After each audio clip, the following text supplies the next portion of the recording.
కాకినాడ జిల్లా తుని మండలం డి పోలవరం గ్రామంలోని శ్రీ శ్రీ నూకాంబిక అమ్మవారి ఆలయంలో జాతర మహోత్సవాలు ఘనంగా జరిగాయి. ఆలయ కమిటీతో పాటుగా వైఎస్ఆర్సీపీ నాయకులు కలిసి ప్రత్యేక పూజలు నిర్వహించారు.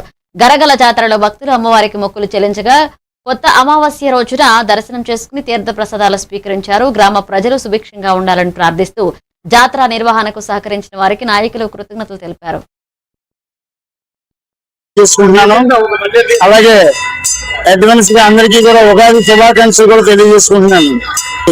అత్యంత ప్రాచీనంగా మొత్తం ఈ గ్రామంలో ఉండేటువంటి జనసందోహమే కాకుండా చుట్టుపక్కల గ్రామాల నుంచి వచ్చేటువంటి భక్తులు కూడా ఎంతో మంది వచ్చి ఈ అమ్మవారి దర్శన భాగ్యం కలగజేసుకుంటారు ఈవేళ.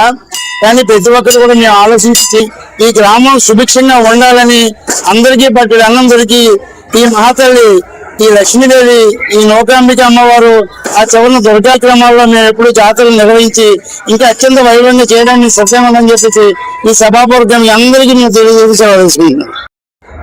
గ్రామ ప్రజాధికారికి అందరికీ కూడా కొత్త మహోత్సవ శుభాకాంక్షలు అలాగే ఉగాది శుభాకాంక్షలు తెలియజేసుకుంటూ మరి ఈ అమ్మవారి పండుగ ఒక సంవత్సరం చాలా బ్రహ్మాండంగా అవుతుందని చెప్పేసి ఈ ఏంటంటే గొప్పతనం ఏంటంటే ఏదైనా అనుకున్నామంటే అనుకున్నది అనుకున్నట్టుగా జరుగుతుందని చెప్పేసి నాకు తెలుసు.